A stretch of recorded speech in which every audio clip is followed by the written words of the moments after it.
The Zodiac Killer. The Zodiac Killer. The Zodiac Killer.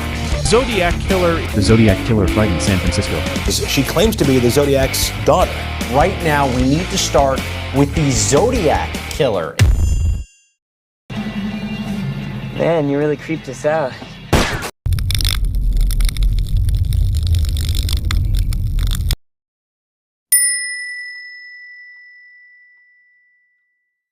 In December 20, 1968, San Francisco में 16 years old Benny Jensen and 17 year old David Faraday नाम की एक couple साथ में कुछ अच्छे टाइम बिताने के लिए एक गाड़ी लेके सुनसान जंगल के रास्ते पे निकल गए।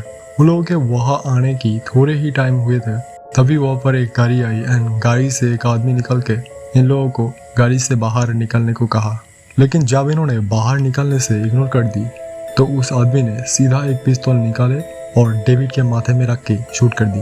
ये देख के बेनी ने जब कार से निकल के भागने लगा तो ये हैवान पीछे से धमाधम इनकी पीठ पे भी लगातार 5 गोली मारे एंड उन दोनों की वही मौत हो जाता है। सैन फ्रांसिस्को पुलिस लाख कोशिश के बावजूद भी खूनी को ढूंढने में असफल रहे। इस इंसिडेंट्स की करीब आधे साल बाद सैन फ्रांसिस्को पुलिस को एक कॉल आया। फोन पे उन्होंने कहा कि मैं एक डबल मर्डर की रिपोर्ट लिखना चाहती हूँ। अगर तुमने कोलंबस पार्कवे पब्लिक पार्क के पूरब की दिशा में 1 माइल तक जाओगे तो तुम कुछ बच्चे को एक ब्राउन कार में दिखोगे। उन्हें 9 mm की लुगर से गोली मारी गई है एंड लास्ट ईयर जो कपल की खून हुआ था वो भी मैंने ही किया था। Good bye.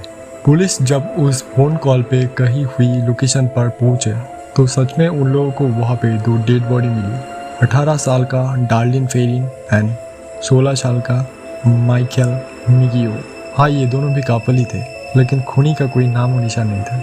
इसके बाद अगस्त 1, 1969 को सैन फ्रांसिस्को की एक बड़े न्यूज़पेपर कंपनी के पास 2 लेटर आए जिसकी एक में एक कोडवर्ड था एंड दूसरे पे लिखा था कि वो लोग इस कोडवर्ड को न्यूज़पेपर में छापे और अगर ये कोडवर्ड न्यूज़पेपर में नहीं छापे तो वो और भी ज़्यादा लोगों को मारेंगे और अगर उन्होंने छाप दिया तो वो खुद अपना आइडेंटिटी रिवील करेगा। न्यूज़पेपर की लोगों ने इन दोनों लेटर को पुलिस को दे दी।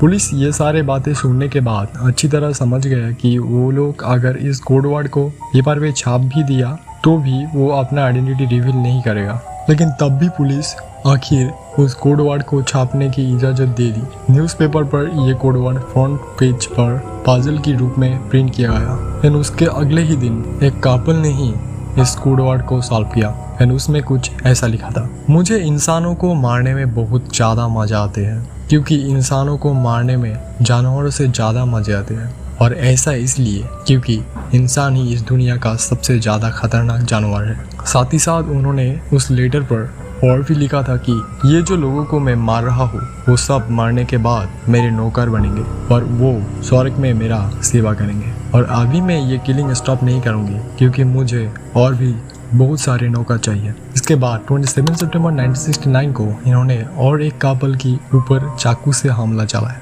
और उन कपल्स की गाड़ी लेके थोड़ी दूर जाके उसे पार्क कर दी और गाड़ी में लिखा कि मैं जोडियाक किलर हूँ और लोगो भी प्रिंट कर दी। साथ ही साथ उन्होंने फिर से पुलिस को कॉल लगाया और लास्ट बार की तरह इस बार भी उसने कहाँ पर कैसे कौन से कपल को मारा वो बोल दी। पुलिस वहाँ पर आके देखा तो ब्रायन हार्टनेल तब भी जिंदा था और जिजिला शेफर्ड तब तक मर चुकी थी। ब्रायन को हॉस्पिटल में एडमिट किया गया और उन्होंने सुस्त हो गया। उन्हें जब पुलिस खूनी के बारे में पूछा तो उसने कुछ ऐसा बताया।